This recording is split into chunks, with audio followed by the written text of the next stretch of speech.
মানুষের জীবন ও একটি সুন্দর ফুল।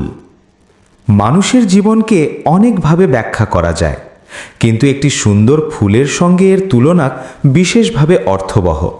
একটি ফুল যেমন ধীরে ধীরে জন্ম নেয়, বেড়ে ওঠে, সৌন্দর্য ছড়ায় এবং একসময় ঝরে পড়ে, তেমনি মানুষের জীবনও নানা পর্যায়ের মধ্য দিয়ে এগিয়ে চলে।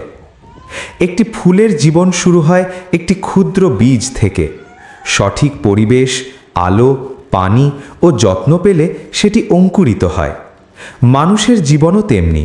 শিশুকাল হলো সেই অঙ্কুরাদগমের সময়, যেখানে ভালোবাসা, যত্ন ও সঠিক শিক্ষা একজন মানুষকে গড়ে তোলে। ফুল ধীরে ধীরে বড় হয়ে কুঁড়ি ধারণ করে।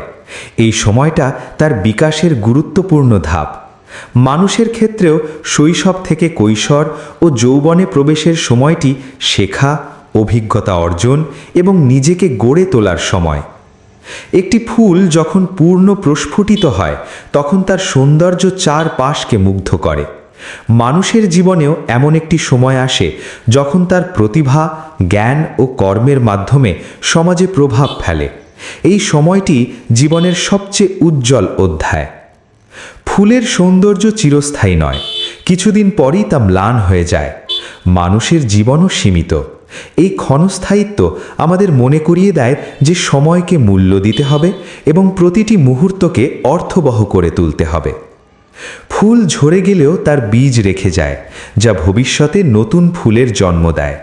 মানুষের জীবনেও তার কাজ, শিক্ষা ও প্রভাব ভবিষ্যৎ প্রজন্মের মধ্যে বেঁচে থাকে।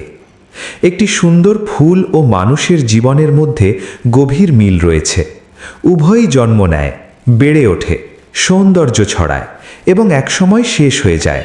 এই তুলনা আমাদের শেখায় যে জীবন ক্ষণস্থায়ী হলেও তা অর্থপূর্ণ, সুন্দর এবং অন্যের জন্য উপকারী করে তোলাই আমাদের প্রধান লক্ষ্য হওয়া উচিত।